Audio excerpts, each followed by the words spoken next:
Welcome to Session 8 of the Visual Strategies for Individuals with ASD and Related Disabilities series. This series is brought to you by the Alaska Autism Resource Center, and if this is your first time with the series, we appreciate you coming and joining us.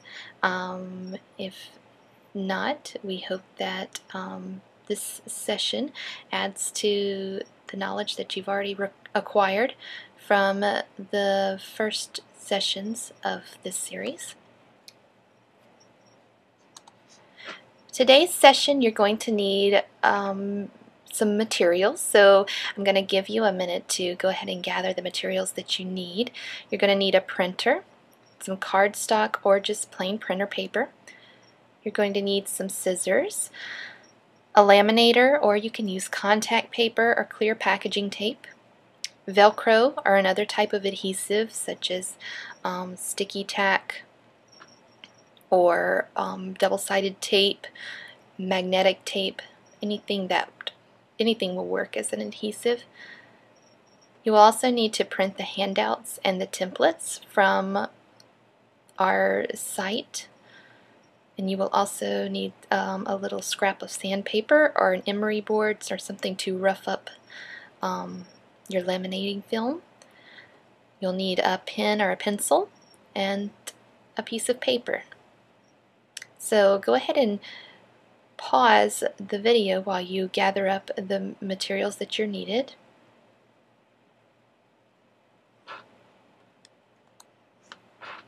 Now before we begin, for our live session, I need everyone to please turn your camera and your microphone off on your computer. If you will click the two buttons shown here in green, they will turn red, and that means that they are turned off. This will keep your video and microphone from interfering with ours and possibly showing your face up on the screen.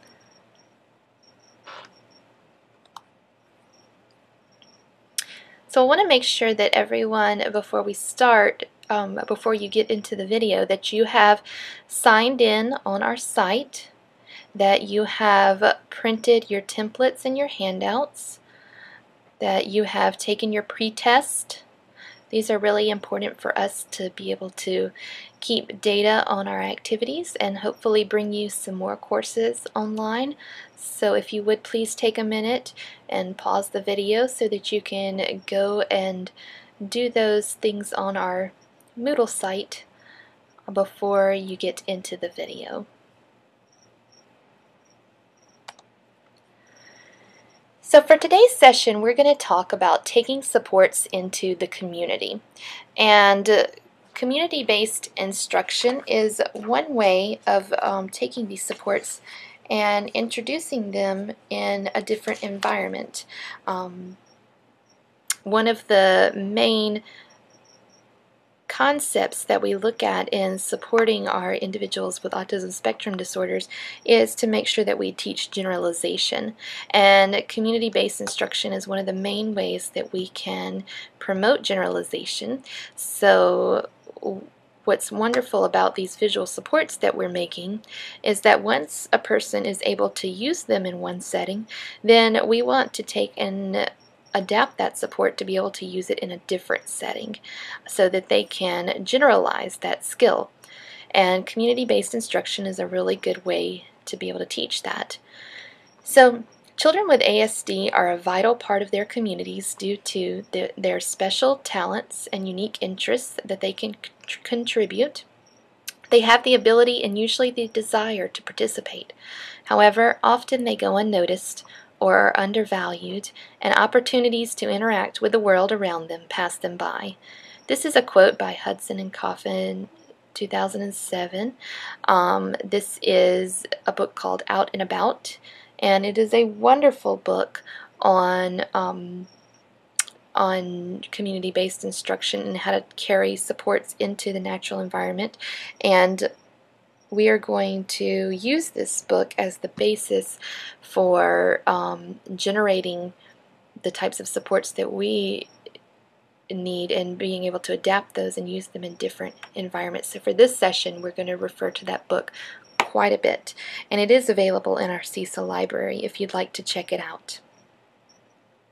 Whenever we're thinking about the term community-based instruction, today we want to think about not just in terms of, you know, what high school teachers are probably very familiar with as community-based instruction, but we want to think of it in terms of teaching generalization for the skills that the person that we're supporting is already using, and community-based instruction starting at any age, the earlier the better, and it not necessarily having to be a school activity. Families take their children out into the community for many different activities, and all of those activities are opportunities for community-based instruction. So going to church, that is an opportunity for community-based instruction. Going to McDonald's, field trips at school are opportunities for community-based instruction. We really want to find different ways that we can provide community-based instruction starting at a very young age instead of beginning it in high school. So there are some main points whenever we look at community-based instruction. If we're in a school, we want to make sure that the instruction that we're doing is valid to the family. So we want to make sure that it's important to them, that it's realistic to them, that it's something that they value, because if it's not, then it's not going to be a skill that needs to be taught because it won't be of any use to the person that we're supporting. We want to make sure that it's realistic as much as possible, so we want to take them into settings that are settings that they would really encounter in their real life. We want to think outside the box. It doesn't necessarily have to be, you know, the same thing time after time. It doesn't necessarily have to be a vocational activity where we're going to a job site. It can be a variety of different things. It can be leisure activities. It can be church. It can be the post office. Any type of community setting that the person is going to need to utilize for the rest of their life. We want to remember that community-based instruction is instruction. So the same rules apply to community-based instruction as regular instruction in that we have to have an objective, we have to have a clear instructional plan. We have to do a little groundwork ahead of time to make sure that we have the supports that are needed. We're going to be actively teaching a skill. So community-based instruction is different from a field trip because the child should not be passively going along. There should be skills that we are actively teaching and practicing in this environment. And a lot of times community-based instruction may be perceived as just recreational outings by the teacher that's doing it or by the students, but we know that it is real instruction and we have to be able to provide that instruction. And then we want to make sure that the skills that we're teaching are valued by the person we're supporting. If we are teaching job skills, if we are teaching, gardening skills to a person who hates to be outside, and that is something that is the last thing that they would want to do as a hobby, a recreational activity, or a job, then that skill's not going to be important. It's not going to be something that's carried over. So we need to think about what are their interests, what are their strengths, and what are some activities that they will be likely to do in their life outside once they get into their adult life. And then, like I said before, community-based instruction promotes generalization. basically you're taking a support that you're already using and you're taking it into another setting. You're adapting that support so that it fits in the new setting. You are using it with new people. You're using it with new activities, and all of that helps to promote generalization. Now, in the book Out and About, they have this wonderful thing called a blueprint for community-based instruction. And in this blueprint, they show 10 things that we need to consider whenever we're supporting a person in the community and developing supports.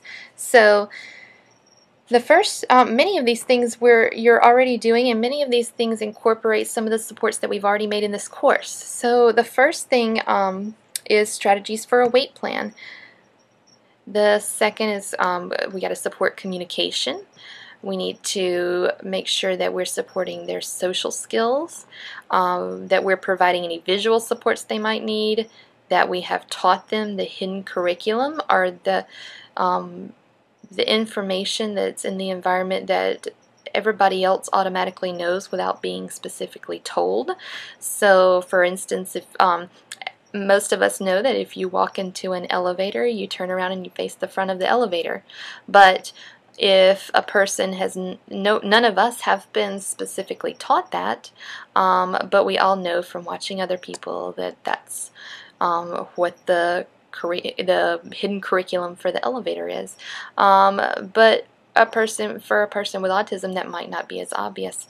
So we want to look at the things that may not be as obvious to them, and we want to make sure that we make those very clear so that they are supported in those hidden curriculum items. We want to provide sensory supports. We want to make sure that we have our motivation, our reinforcers. We want to have behavioral supports. We want to provide supports for transitioning, and we want to make sure that we prepare the siblings or the other students as to what their role is going to be and how we will need them to assist us, or what are some things that we will need them to do. So here's one idea for a weight plan. This could be an this is an adult-directed visual countdown, and it could be, you know, for 5 to 30 minutes of wait time. But with this weight plan, we're basically showing cards that have numbers on them where we're counting down from 5, 4, 3, 2, 1. And so we're showing the person the cards as time elapses. The next weight support that we might want to use is a first then board. So a first then board basically tells them, first we're going to do this, then we do this. So this can sometimes help them to be able to stay calm during wait times, to understand what comes next, to understand what we're waiting for. So this can be really helpful. The next support is a wait card. So this is a wait card with check marks. And so basically when you're teaching a person to wait, you would show them the wait card, and you would use the checks to be able to show time passing by. So in the very beginning we might only have one check, and we're teaching them that wait does not mean no. So we show them the card, say wait, and then put one check on, and then do what it is that we're what they wanted to do. And then we're going to gradually build up to where we make them wait for longer periods of time, and this teaches them that wait does not mean no. And this would be a useful tool to carry over into the community activity. Timers are wonderful. If you know how long you're going to be waiting, you can set a timer, and you can even put on the timer what you're waiting for. So this teaches them what's coming, and it shows them how much time is elapsing. Whenever we're supporting communication, we want to make sure that we use communication supports that the person is already comfortable with and already using, and carry those supports over into a different setting. So if they are using communication boards like this one, then we want to make sure that we change the vocabulary to be specific to the activity that we're going to. So if we are going to church, then we may want to have some specific vocabulary for the Sunday school lesson that we're going to be working in. If we use picture exchange communication, we want to make sure that they have their PECS book with them. If they use augmentative communication devices like the Dynavox or an iPod Touch, we want to make sure that they have those with them. And we may also want to use scripts or cue cards to be able to support communication in the natural environment. Social, we may want to look at what types of social skills are going to be needed for the event, and then we may need to provide direct instruction before the event occurs, and we can do that using social stories or role playing or priming. And then we also want to think about after the event and talk to them about reflecting on those social events, those social skills after the event is over. So we can do that using social autopsies, is where you kind of walk the person through the social situation, and you lead them in thinking about what happened, what went wrong, what can we do next time to prevent that. And it's the same kind of thing with comic strip conversations, except you're doing it with drawing. And we have lots of information about these two strategies in our library. With visuals, you want to try and use the same visuals that the person is already comfortable with using, like visual schedules. If they're used to using that, then we want to carry that over into the community. If they're comfortable with using choice boards, we want to do the same thing, and also timers. The hidden curriculum, we kind of talked about that, but what new hidden curriculum rules may we come in contact with on this trip? And we want to make sure that we're prepared for those, and we go ahead and in advance pre-teach what we're going to do in those types of situations, and then we want to practice in that natural setting. Sensory supports are very important, especially in the community, so things that we know work, we want to make sure that we have them with us whenever we go into another setting. So if the person we're working with uses a break card and is able to communicate that they need a break with a break card, then we want to make sure we have that with us. If they use regulating items such as headphones, sunglasses, backpacks, a hat, gum, anything like that, we want to make sure that they have those, the regulating items and the stimulus items. We could even make us like a little sensory pack to take along with us. But we want to make sure that those things are available. If we know they work, we want to have them available in other settings. In motivation, we may have to use a support for motivation like a power card. So if a person's used to using power cards, then it's a great strategy to be able to use out in the community setting too. We just want to make it ahead of time and go ahead and start reviewing the power card so that it's not something new and different. It's something they're used to hearing and seeing. And also motivators in action are a really cool way to use a child's or a person's special interest in an event in order to make it interactive. So you could do something like Where's Waldo? Finding Waldo in the community activity that you're participating in. So you could have Waldo hidden in different areas of the zoo, and you can go around and find Waldo. You could do the same thing with Blue's Clues, but a way to kind of keep the child motivated, keep them actively engaged, so that they do get to have new experiences. Behavior supports, if we have behavior supports that we know work for the person we're supporting, we want to carry those into the environment, like our token economy systems, the I Am Working For that we made earlier in the series. That would be a really good one. Visual rules, we can take those along with us. The 5-point scale, if they're used to using a 5-point scale, we can take that with us, and also the first thin board. Transition items, we can use a countdown, like kind of like for the weight plan that we saw. We can also use our visual schedules. We can use a collection of items. So if we get, every time we transition, if we get a new piece to the puzzle, and then whenever we're at the end of the activity, all the puzzles, we have all the pieces to fit the puzzle together. We can use pieces of a toy.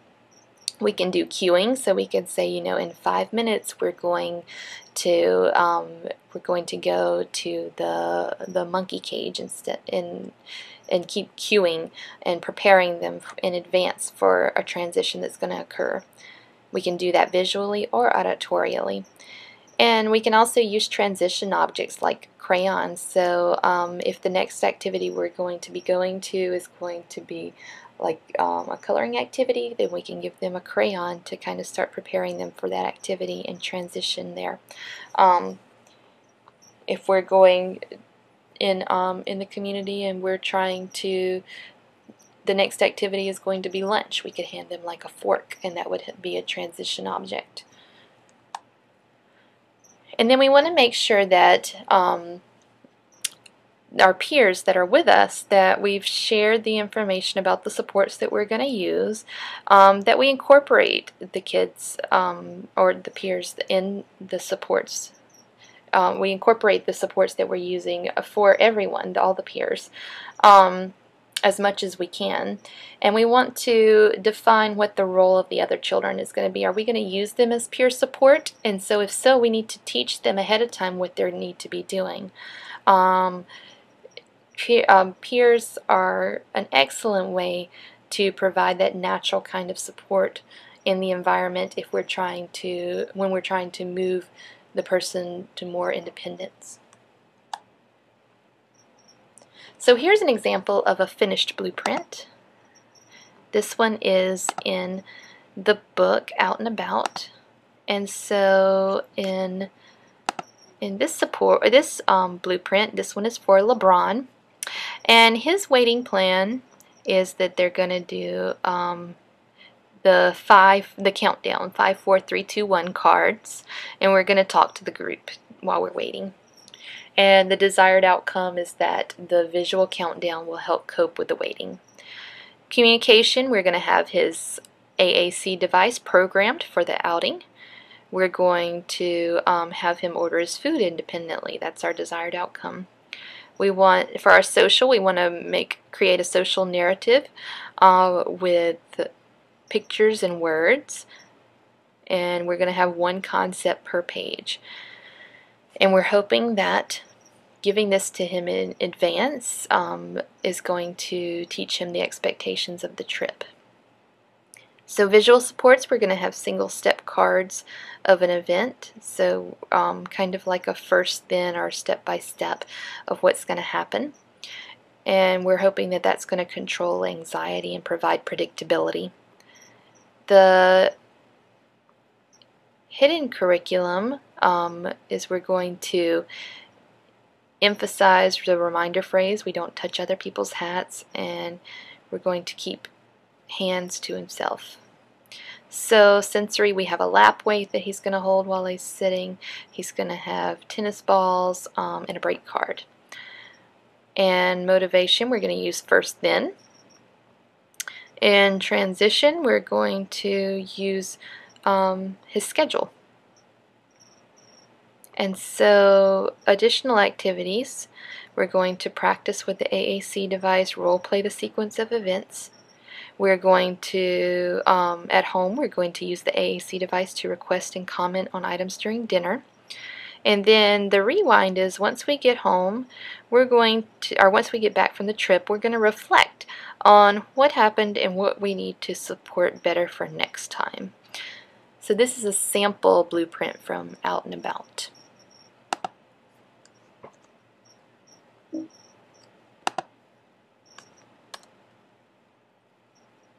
So what I would like you to do now is to make your own kind of blueprint. And so if you take out your pencil or your pen and your paper, and I want you to choose some type of activity that the person you're supporting will be participating in. And then I want you to consider all 10 of those areas and figure out what kind of supports you're going to need for that outing, for that activity, in all 10 of those areas. So list those supports on your paper, and the supports can also be items that they're already using, and we're just going to adapt those. It doesn't have to be a new support, because a new support you're going to need to teach that prior to the outing. So go ahead and think about that also, adapting a current support, and you have 20 minutes to go ahead and do this. So you may want to press pause on this video and go ahead and make your blueprint.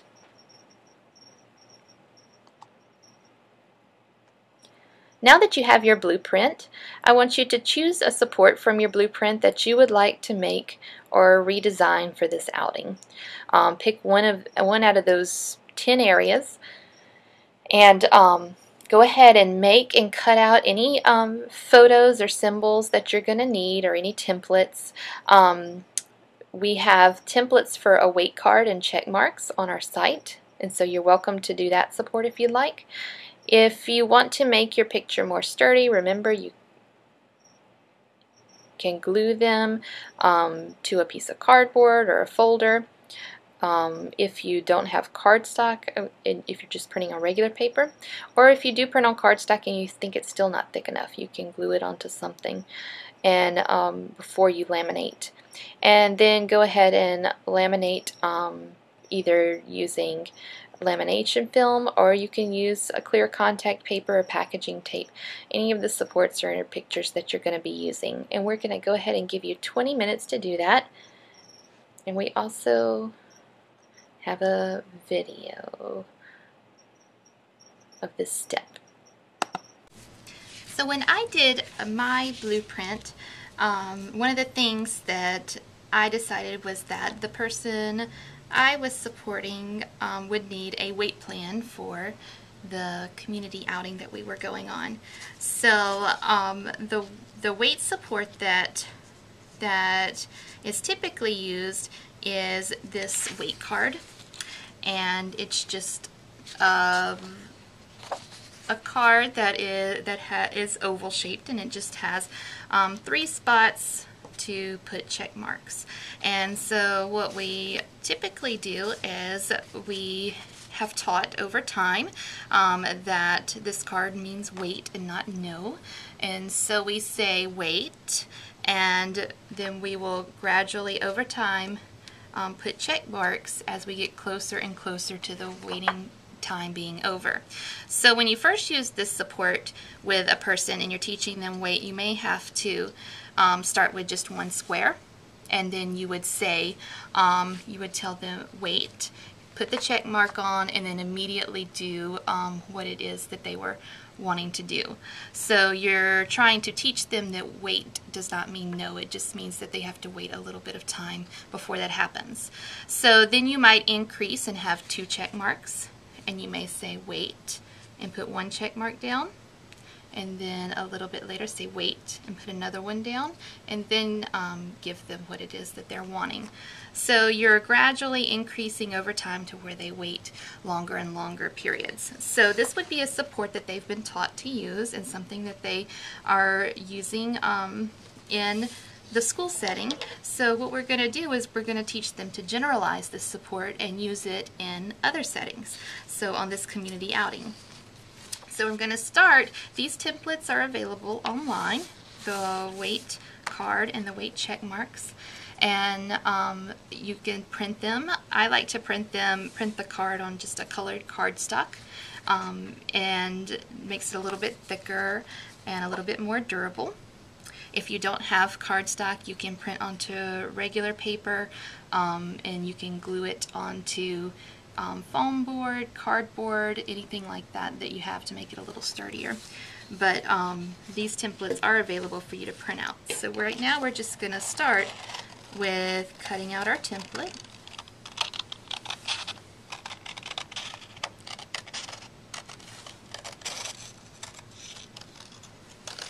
And the color cardstock doesn't really matter, but one of the things we typically, when we use visuals for no, we use the color red. So you know, an alternative color to red would be a good idea for teaching weight, so that they don't look the same, because that's what we're trying to teach, the difference between weight and no. So I'm just going to cut out my weight card.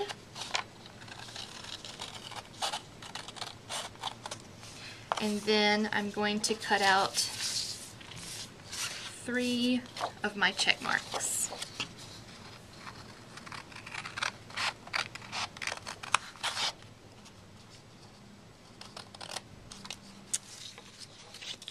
So if you think about it, the concept of weight is a pretty abstract concept, and so anything we can do to make these concepts a little bit more clear and a little bit more concrete are helpful. And so this is just one strategy to be able to do that. So after we get all of this cut out, we're going to put our materials through the laminator. And so if you don't have a laminator, it's not a big deal. If you have our materials kit, then you have some contact paper in there, and you can use that for laminating. You can also use any kind of packaging tape that makes a good lamination film. And you can also sometimes just use Ziploc bags or materials like that. Anything that's going to just give it a protective coating and make it last a little bit longer.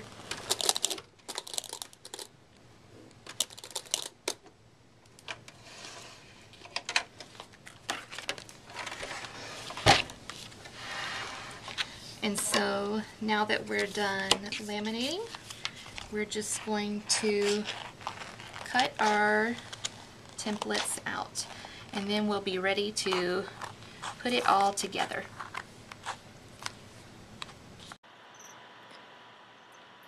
So go ahead and press pause while you complete the cutting and laminating for your project. We're going to give you about 20 minutes for that. Now that you're done cutting and laminating your project, we want to go ahead and complete the steps to put it all together. So for our project, the weight card, we're going to use the sandpaper to scratch up the surface anywhere that we're going to be putting an adhesive. We're going to apply our adhesive. We're going to use Velcro, but you can use any other type of adhesive that you would like.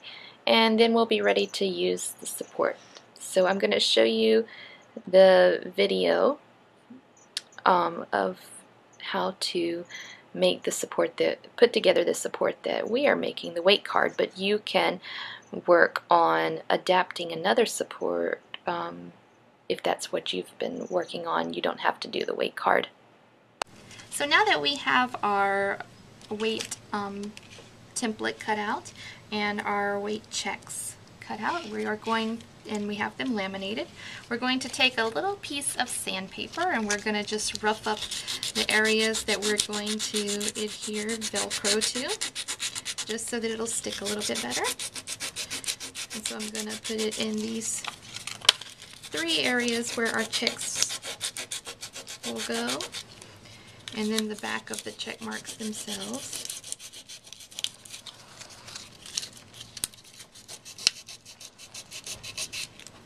And what this does is just help the Velcro stick, because sometimes this laminating film can make it a little bit slippery, and so the Velcro doesn't have anything scratchy to hold on to.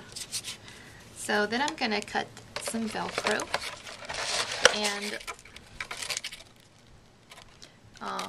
my strategy for placing the Velcro is I always remember soft stationery. So I put the soft part of the Velcro on the stationary item, which would be the weight template.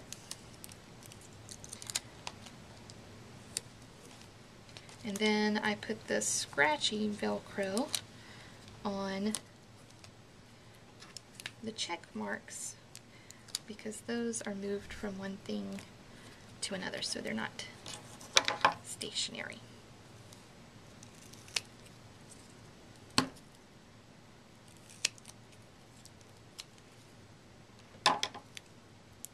So once I get my Velcro on my check marks, then we will be done and we'll have a whole support. But you can always go back and do this. If you're just beginning to use this support, you can always go back and only use one check mark. You can remove boxes so that you just have one check mark on there, or you can do two or have all three. So whenever you're done, your finished product will look like this. So go ahead and finish up whatever project you have chosen to do and get it all put together and ready to use. So now that you have your finished support, if you have any questions and you're watching this live, you can call our teleconference number and we'd be happy to answer any questions that you may have. If you're watching this self-study, then please feel free to email us or call us. Our email addresses are on the on our website, and they're also here. And so you can email Krista or Lyda, and we'd be happy to answer any questions you may have. We can also call the Alaska Autism Resource Center, and our phone number is listed on the flyer here. And we're glad that you came for this session, and we hope that you come back for the next one. We have switched the dates. And so the next session is May 31st, 2011, and we're going to have it from 3 to 5 p.m. instead of in the evening. And it will again be live in person at our Anchorage and Fairbanks offices or via distance. You can do it live streaming or VTC and teleconference. So the topic is going to be choosing the right type of support, and our project is going to be making a visual routine. And you can always complete the previous projects online as a self-study course. Most of them are posted, I believe all sessions except for session 3, and so you can go back and complete all of those. And we're currently not, our registration is closed for the credit course, but if you wanted to do these courses for a credit, then contact me and I'll see if we're going to be doing it again in the future. And remember that materials kits are available for free from our Resource Center. So if you'd like a free kit mailed to you, then email Sarah at the email address listed, and you can request that a materials kit for the Visual Strategies course be mailed to you, and she'll send that right out. So thank you very much for attending, and we hope you enjoy your new support. And if you will please upload a picture, take a photo of your support and either email it to one of the email addresses listed, or you can upload it on our site as a final project. And we would love to see your supports that you have made. If you're taking this for credit, then you will need to upload a picture of your support or email it to me. Thank you very much, and we hope to see you back next session.